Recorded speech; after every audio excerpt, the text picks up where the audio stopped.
Thank you for settling back so quickly.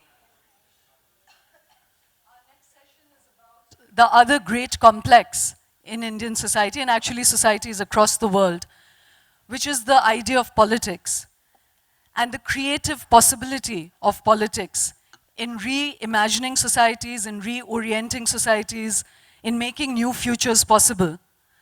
Unfortunately, we've left politics mostly to the worst amongst us. And yet today, we have somebody who embodies the absolute potential that politics represents. He's a man of integrity, a man of intelligence, a man of action, and a man of imagination, activism. All those things don't normally come together in one person. Yogendra Yadav has been catalytic in our public life in the last 3 or 4 years, particularly as the Lokpal movement merged into the anti-corruption movement, into the AAP movement, and arrived at the creation of AAP. And then he had the integrity to break with something that he was a founding member of. And today, he has just about 2 weeks ago created a new political party with a new sense of hope, a new sense of movement. But behind that, there is great emotional, intellectual, physical, material costs and prices that one has to pay. So what drives him? What is the idea of a new politics? We are all agreed that we need a new politics. How difficult is it to create it? To discuss all of that, to discuss both the idealism and the disillusion and the real politic of our society. Ladies and gentlemen, today we have Yogendra Yadav. But before I invite him onto stage, we want to just play a small film that recalls for us, as I said, the kind of cockpit of history that he has occupied over the last 5 or 6 years, and the energy that he has generated along with others, both energy of hope and of disillusion and of reenactment. So ladies and gentlemen, Yogendra Yadav. That was a sense of where Yogendra is coming from. Ladies and gentlemen, please join me in welcoming Yogendra Yadav.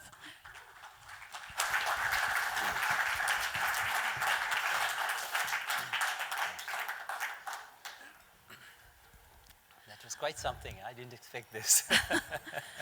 Yeah, it recalls, as I said, both the intense public as well as private journey that you've been through, Yogendra. Before we come to all the other questions about motivations of why you joined, why you're starting this new party, how you fell apart, all the things that we are agog to know, the thing I really wanted to start with, Yogendra, is that you've said somewhere that the reason you're in politics and the reason you're even creating a new party is because the idea of India itself is in a crisis. What did you mean by that? What is the idea of India that you believe in? And what is the crisis we are facing? You know, India is not just the name of a geographical entity. India is not merely the name of a civilizational entity. It's also the name of an idea, a very modern idea. And that is the idea of democracy, democracy in conditions where it was considered impossible. The idea of diversity in a country where diversities were considered so complex, impossible to live with, and development for the last person. For me, a combination of these 3 ideas is the idea of India, and that's very much the foundational idea of our republic. Today we face a challenge to that idea. And isn't it odd that just at that moment, when our country seems to be coming on its own, just when we begin to get a space on the global stage, that the idea shrinks, that our voice is more feeble than ever before, that the polity of this country begins to distrust that very idea, which is the foundational idea. So just look at these 3 things. We have, on democracy, we have a choice between authoritarianism and dynasty rules. On diversity, we have a choice between majoritarianism of the most naked variety and pandering and then sort of a politics of keeping minorities hostage on the other hand. And on development, we have 2 lunacies. One is ideas, a certain dead wood of the 20th century, the idea that police and danda and state can run everything in this world, and the idea that markets can do what they wish. So strangely, today, when we should have moved a few steps further, this is when this idea is shrinking. Take nationalism debate. Just when you thought that this country has reasons to be comfortable, confident of itself, this is when we get into the worst jingoism. Yeah, I mean, if you were opposing colonial rule, as we were, and then you slipped into racism of certain varieties, someone will forgive you. That's when we were so confident. We had Tagore, we had Gandhi. And today, when we had no reason to do that, we are chauvinist, we are jingoist. And that's what, so in a sense, you know, for me, the real tragedy is this, that there is not a single political force in this country. It's very easy to blame the current Prime Minister. It's very easy to demonize him. And I must confess that I do find him to be opposed to the idea of India in every possible respect. But I wouldn't demonize him. I wouldn't see him as the only problem. The real problem is that the entire political establishment of this country, and I include the entire opposition in that, is incapable of defending this idea of India. So we need a new force. That's what we are trying. Yogendra, you know, 5 years back, it's now actually going on to 5 years that the Lokpal movement began and it transformed into AAP. You hesitated first to join, and then you took that plunge into entering the trenches. Can you first speak about with what hope you entered that? What were the doubts that made you take a while to join it? And then, you know, if you want, we'll ask for Chatham House rules. Nobody will tweet it. But we would like to get a really insider sense, Yogendra, of what went wrong really in the AAP. You know, what created this rift between people who'd walked such an intense journey together? I wouldn't wish to use with why this, you joined. Yeah, I wouldn't wish to use this room to blame someone who's not here to defend himself. That's not fair. That's not my rules of fairness say. What brought me there? I mean, as you rightly said, I'm glad you recalled that. I was actually hesitant. When the Anna movement started, I actually didn't agree with the idea that one Lokpal can solve all the problems of this world. And I said, look, I'd rather have a table with 4 weak legs than a table with 1 strong leg. But after some time I saw and I wrote that this movement is not about this legislation called Lokpal. Not many people actually understood what the Lokpal was all about. That it was about Lokbal, it was about people's power. It was not only about corruption, it was about people's sense of helplessness vis-a-vis politics. And they were recovering it.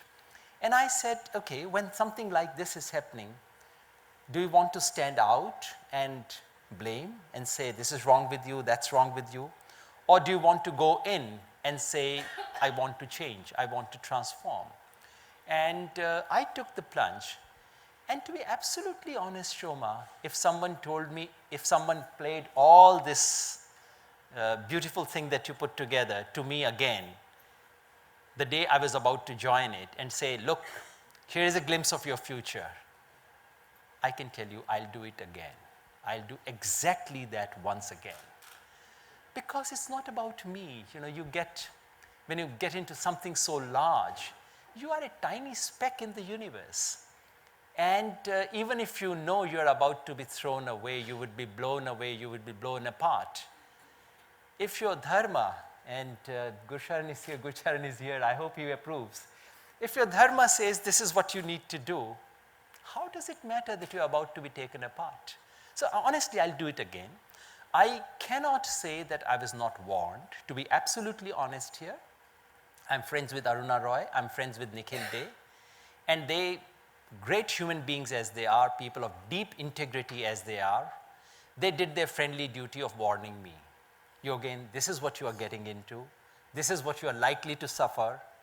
Go there with open eyes. I thank them, I salute them, because every single thing they warned me about proved to be true. I must give it to them. So at least I cannot pretend that I did not know. I cannot pretend that I was duped.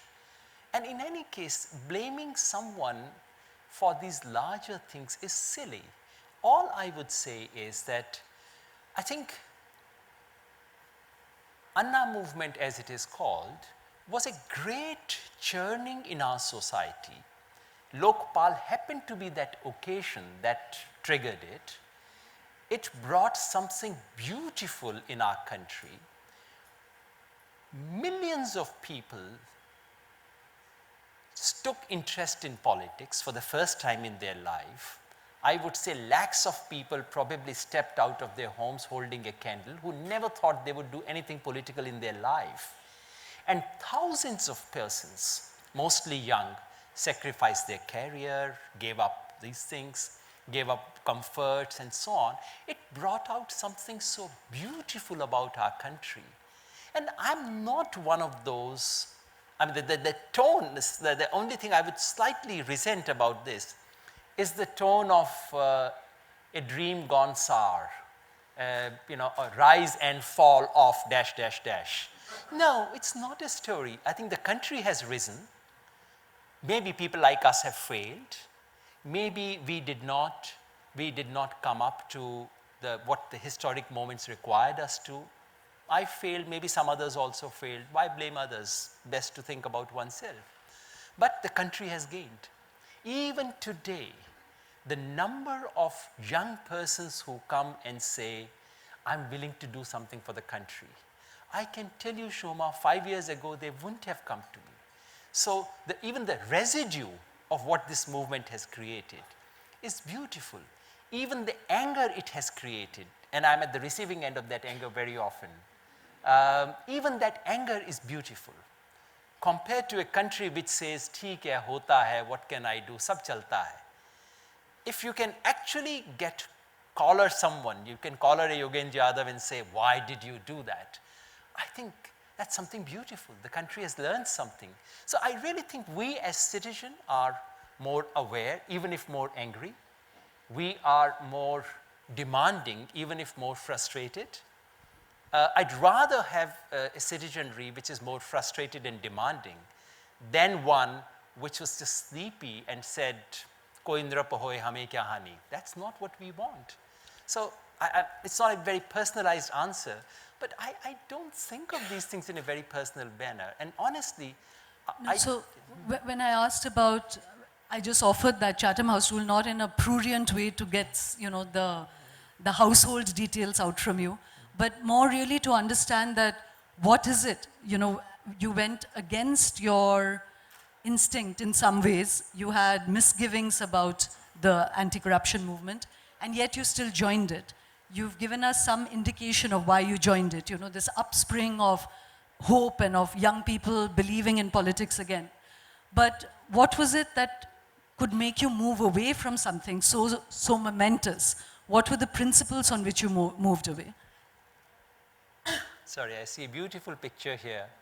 That's Kishan Patnaik. This man transformed my life. Anyway, I'll come back to this. Yes, I'll ask you about it later. I just saw Kishanji's photograph. Thank you for putting him there. Not many people know about him. I think, if you take a broad view, I would say there was a temptation to do things quickly, a temptation to somehow transform everything overnight. There was a temptation, there was a haste, there was a certain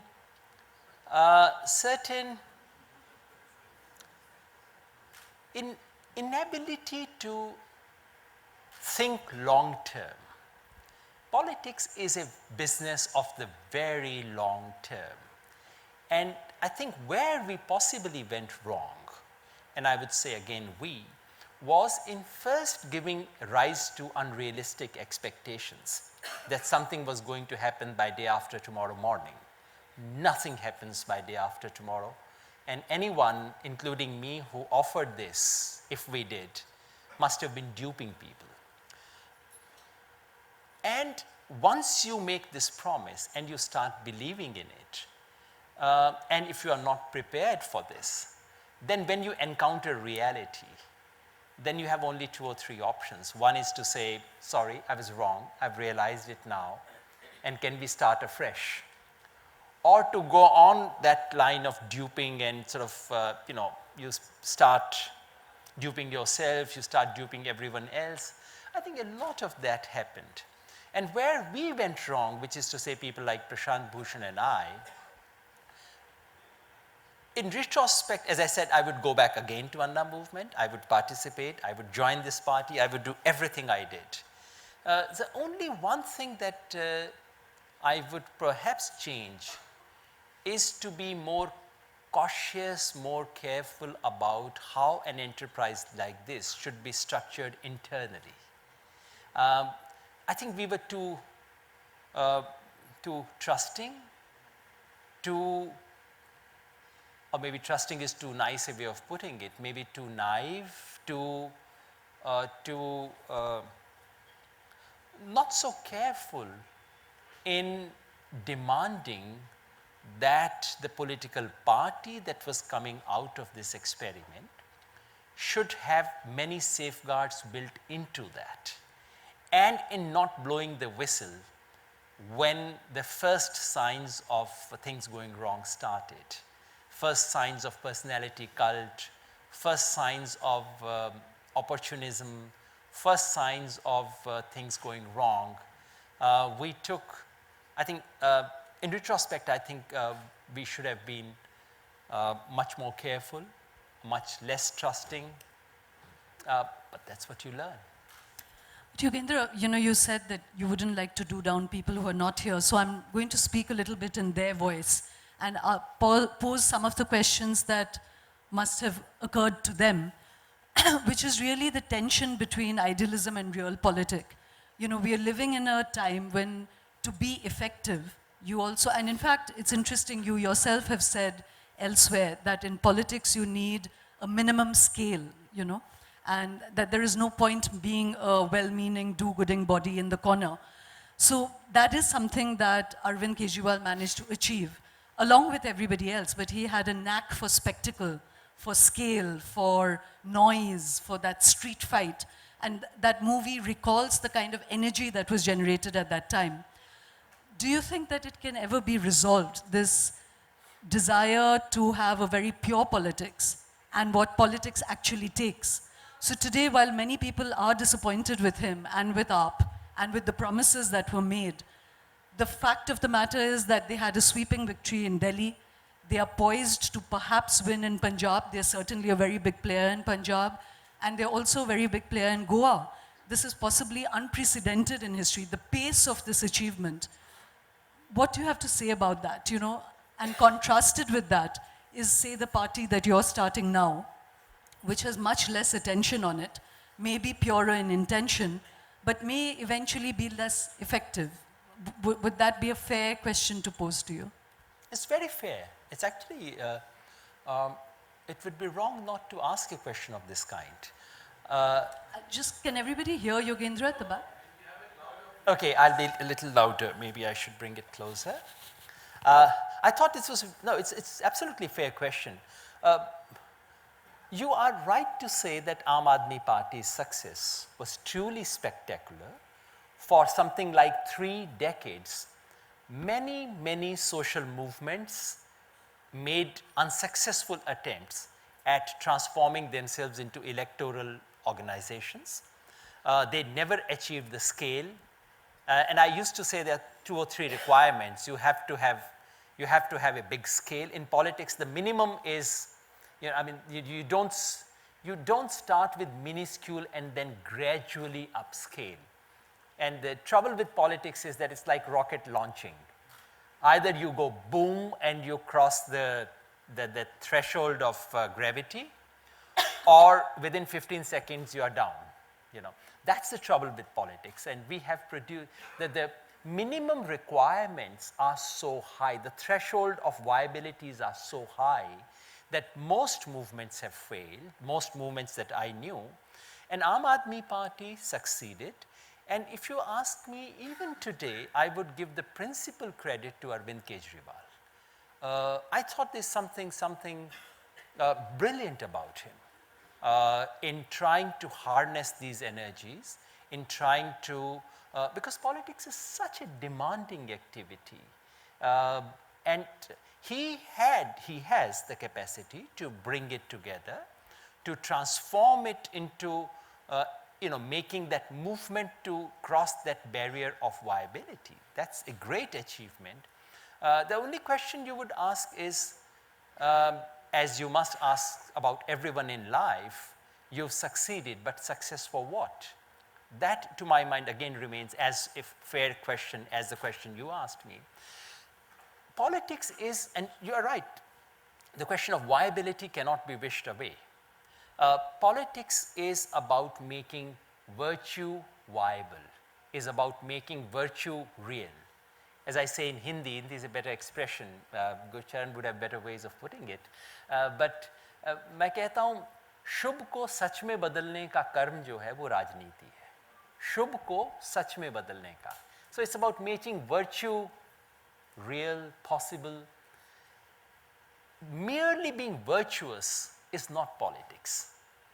And merely being successful is no politics, at least in my vocabulary. Combining the two is politics. And that's a challenge we face. If at the end of it everyone say, oh my God, he was such a nice guy, full stop. That may be a nice thing to hear, but, and it's not because it would leave me unsuccessful, because I think we should simply think about success in a different way. And a politics that cannot make efficacy more than success. Yeah, efficacy,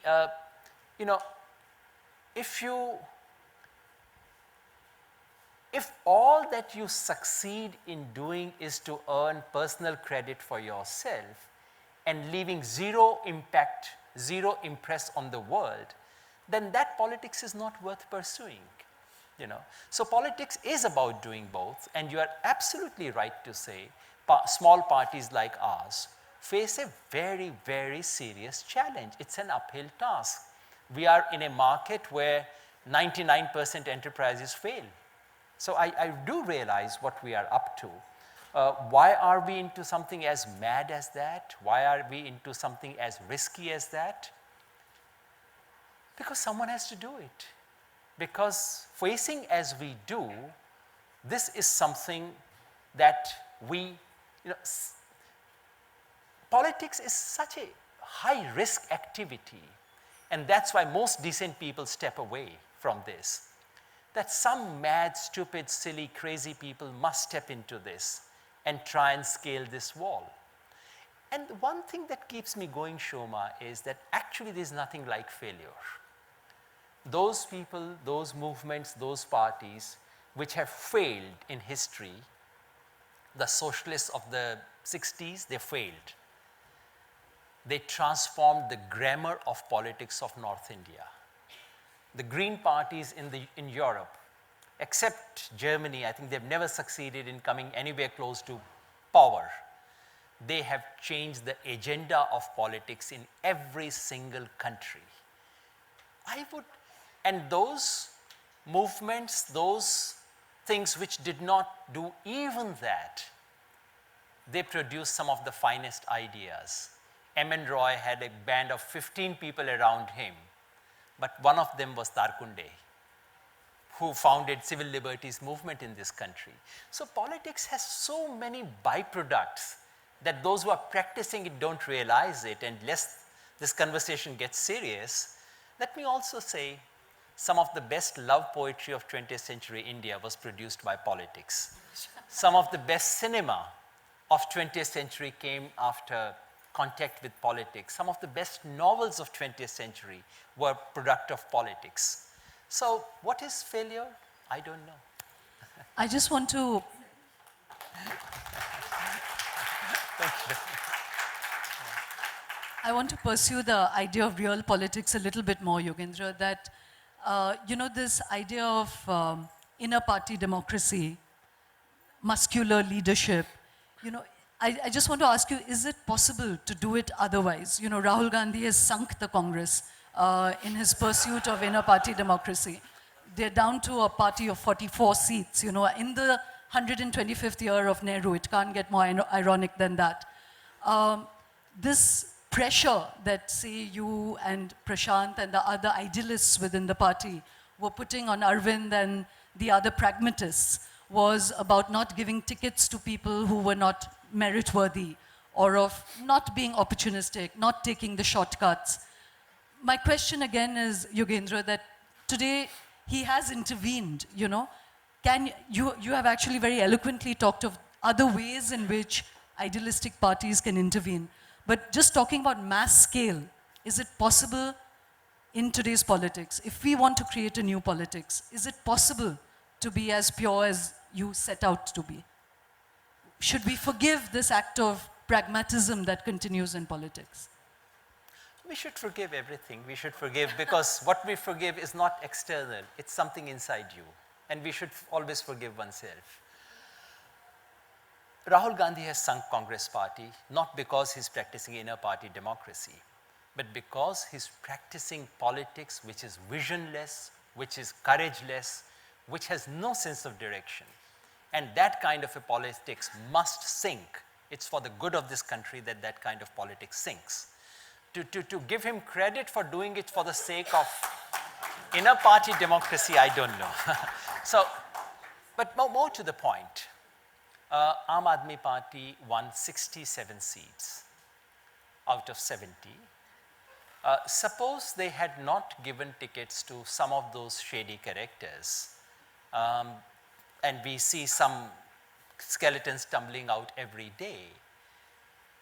I mean, it's counterfactual, it's almost unfair, but let's try and speculate. If they had denied tickets to some 20 shady characters, would they have, and suppose they had lost all those 20 seats, which is not true, that wouldn't have happened, they would still be 47 out of 70. You wouldn't have these stories coming out every day. And you wouldn't have millions of people in this country saying, oh my God, what did I do? The real stress, the real asset is not that 67. The real asset are those millions, crores, who invested their hope and who are not blaming Arvind today, they are blaming themselves. That's what hurts me when someone says, oh my God, I was stupid. If someone comes and say, oh my God, you were stupid, I went and voted for you. As someone beautifully said to me a few minutes ago, that I had a broken foot, I went on a wheelchair, I went and voted for you. She has the right also to say, to grab my collar and say, I voted for you, why did you do this or that? But if she were to say, oh my God, I was stupid, what we are doing is we are lowering this country. We are lowering the people. That's what worries me. So I do think in a counterfactual universe, if some of these things were not committed, maybe the progress would have been slower, but maybe surer. And the sort of implosion that we see today, and I'm not making any election forecasts, I'm not into forecasting Punjab, and thank God I don't have to do those things anymore. But so, I'm simply speaking of there's a political enterprise, and in this country where Jayalalitha wins elections, Lalu Prasad Yadav wins elections, who am I to say Arvind Kejriwal will not win elections? Of course he might. And it would be silly to make all these forecasts here. So the political enterprise, the election machine, I'm not making any forecast about. I'm not making any confident prophecies of doom. I don't know, honestly. But there was a moral enterprise there. And it is that moral enterprise that ignited hope, that ignited energy, that uplifted all of us by a few inches that day when we thought something beautiful has happened. You know, it's that moral enterprise. When Obama wins election in the US, I know in the last instance he's an American president and all American presidents are bloody American presidents. But as a human being, it lifts me by a few inches to see a black being the president of the US. Similarly, that day must have done something to millions of people in this country. bringing them down a few notches is a crime. That is what worries me, not merely a few seats here and there. I do agree that following a different path may have been slower, may have been more risky, but honestly, doing slower and in a different way would have been much better. A little slower journey is more fruitful, but you need some patience. And the trouble is that in our public life, no one looks beyond 3.5 years. 3.5 because the electoral cycle is 5. The last 6 months, no matter what you do, has no impact. The first 1 year, you are beginning to sort of get hold of yourself. So you actually look at 3.5 years to do anything. And I mean, those who are in power are condemned to that cycle. But everyone else in this country also lives 3.5 year cycle. Why can't we think 35 years? Why can't we think 50 years? And why can't we once in a while say, what I'm doing will benefit people after I'm dead, but I must still do it? I mean, are we such a silly civilization that we can't even think about 50 years? When someone asked Zhou Enlai famously what he thought of French Revolution, he said, it's too recent for me to comment about it. which to me is I mean, this is how you build nations. You think about 150 years, you think about 500 years. And in this country, no one thinks beyond 3.5. So I mean, coming back to what you said, I really think that's where the problem lies. I wouldn't blame Arvind because in a sense, it's a temptation that all of us have. You know, the person happens to represent the weaknesses we have. So why not look inside? Why blame someone else? Yogendra, I'm going to circle back to some of your political ideas and to, to the people who mentored your political vision, including Kishan Patnaik and others. But before that, could you articulate what is the idea now driving your party? Because you also said that, I think we put it up on the screen, that there was a time when if young people weren't communists, it was said that something was wrong with them. And that's the position that you're really looking for, that 1% of people who have faith and hope that you want to be the constituency for them. So what is that? What are the ideas that you're articulating? How will you fight? And how will you be a political force if you are from the very beginning thinking of yourself as a more like a chip in the door rather than that rocket launch? No, just a minor correction. No, I wouldn't say we are targeting that 1%, no. It's not to use... Will you just raise the volume a little bit at the back? Just to use the expression I think you used it some time ago, we're not here to open a boutique for a very select clientele, no. The whole point of a political party, I mean, otherwise Swaraj Abhiyan was nice. We did that for 1.5 years. The whole point of setting up a political party is to go to the very last corner, to go to the last person, to try and create mass energy. That's what we aim to do. We are under no illusion that we would be able to do so within 1 year, within 2 years.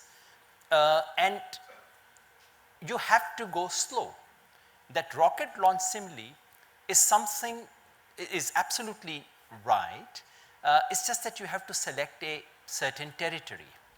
You have to do rocket launch, say, in Delhi first, put all your energies together, try and do it in one place.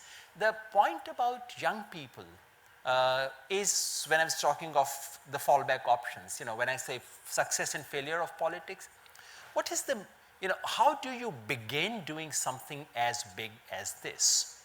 First of all, by targeting young idealists.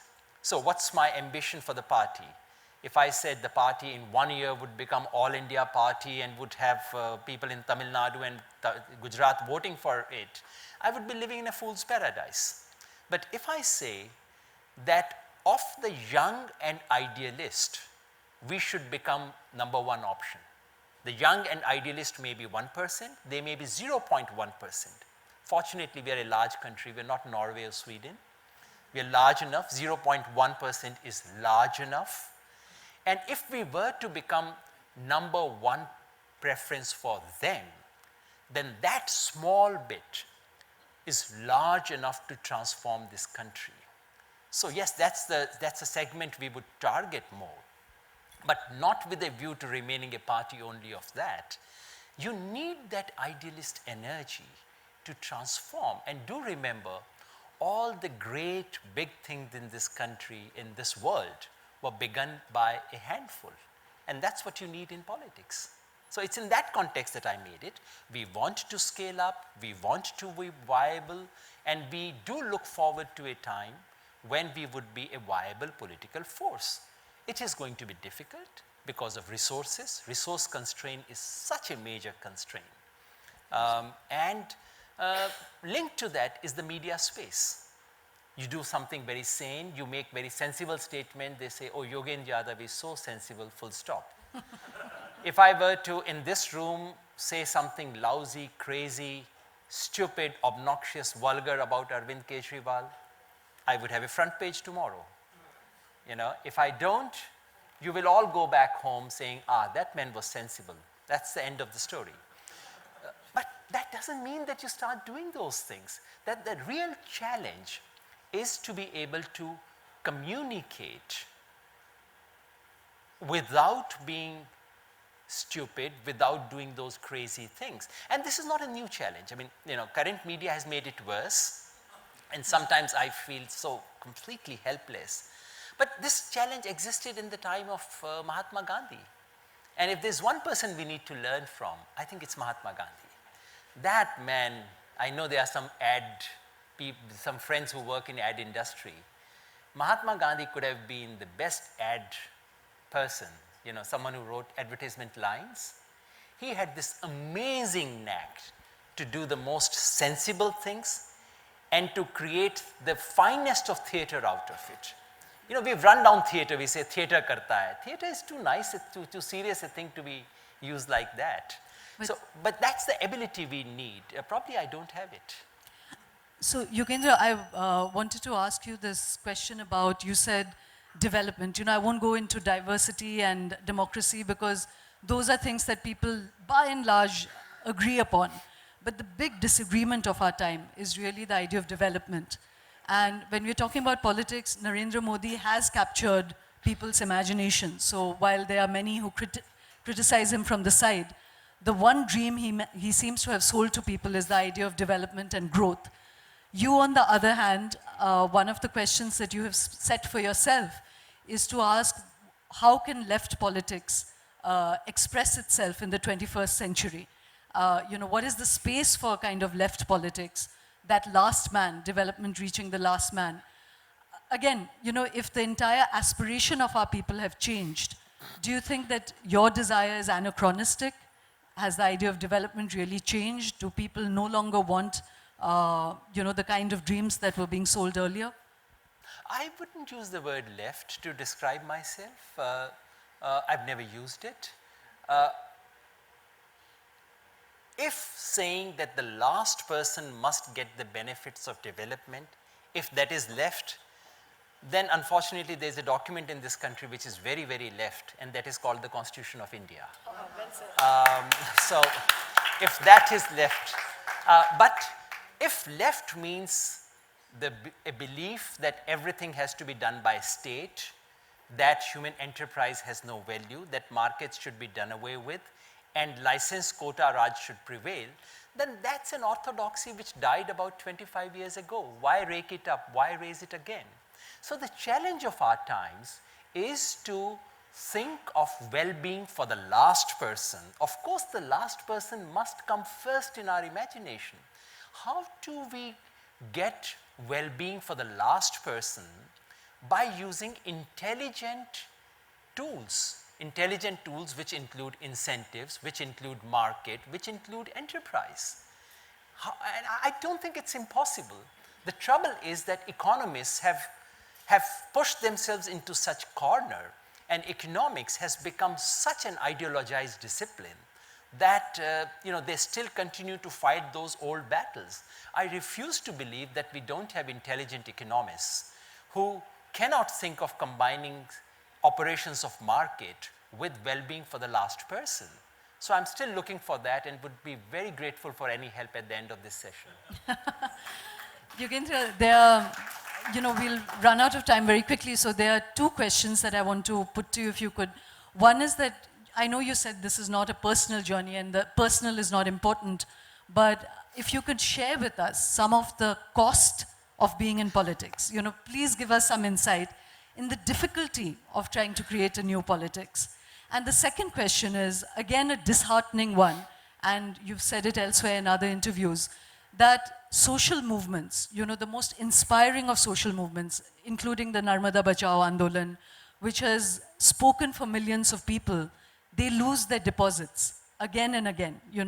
What is this fundamental dilemma of politics, that those who do good lose their deposits, and those who we keep seeing as being the scum of the world, or who don't intend well, who don't deliver on their promises, are the ones who win the elections? What is this dichotomy?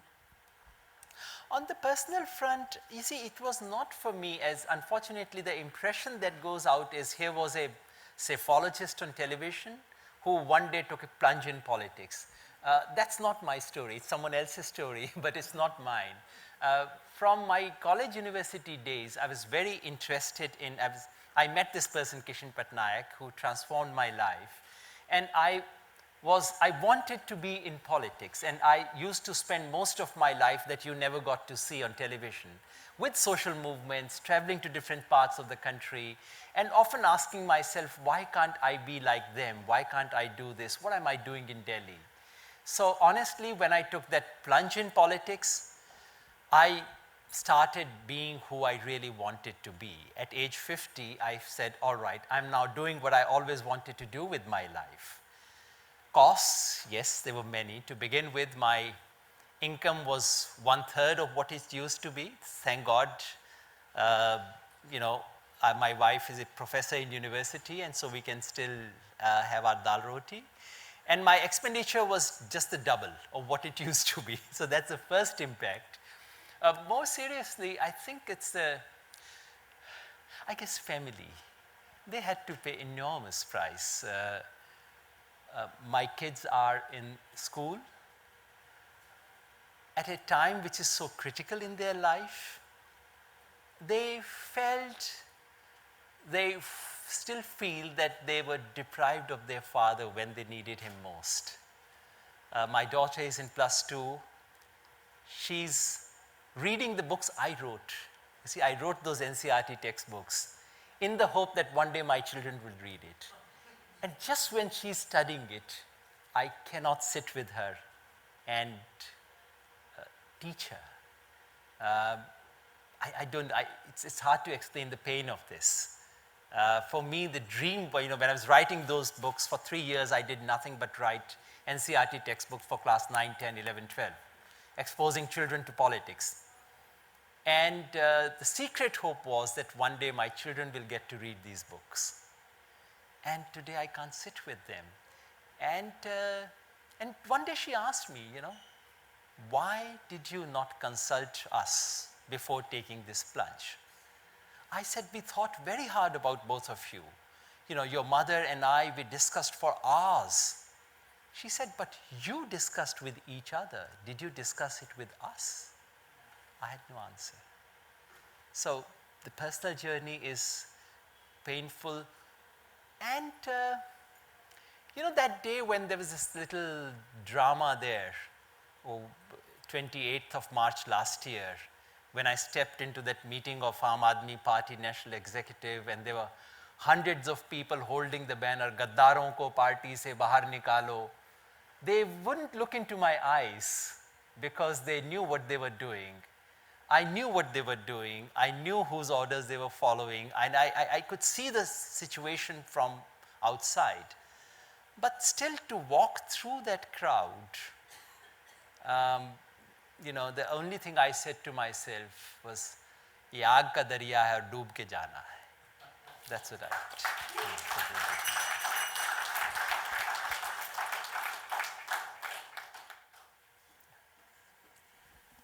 we've run out of time, Yogendra. The hard part of these conversations, the beauty is to move away from television where we can only allow you 3-second sound bites. But here, the appetite is for more, to understand more deeply. For me, this idea, what you've said, and it's true that social movements just never gather political force, is a big sort of, one keeps using the word dilemma, but it's a shallow word for this big cleft in our society where people who have immense social idealistic energy don't translate into politics. That's something maybe we can keep talking about. I'll just say one thing about it. I think I wouldn't blame the people. I think social movements themselves are also to be blamed. People like us are to be blamed because social movements and ideologies very easily create a small little cave for themselves, a little enclave, a little ghetto for themselves. So someone who thinks about tribals, if anyone else in the world doesn't exist for them. Someone would think only about Dalits. So we create these constituencies. And the beauty of politics is that it forces you out of these. So I think it's important. Social movements too need to learn. There's something wretched about our public life as well. But there's something mistaken about social movements as well. So we need to learn. That's a brilliant note to end on, that politics forces you to speak across the lines, to speak to different kinds of people. Very eloquently, Yogendra had said that the great crisis of our country is that we've left Narmada Bachao Andolan to speak for the disenfranchised. We've left it to Narendra Modi and Mr. Chidambaram and Jaitley to earn the money, or Manmohan Singh to earn the money. And this kind of ideas of conclaves and silos that don't speak to each other. But the great possibility of politics is that we can speak across the divides. And one other takeaway from me, at least, from what Yogendra said, is that quite apart from the electoral politics, interventions like the one that Yogendra Swaraj India is seeking to make is what other things it can trigger in our public life, what other ideas it unleashes, the kind of creative tension it puts on mainstream parties. And for that, Yogendra, we are very, very grateful that you exist in our public life. And thank you very much for joining us today. Thanks for this conversation. Thank you.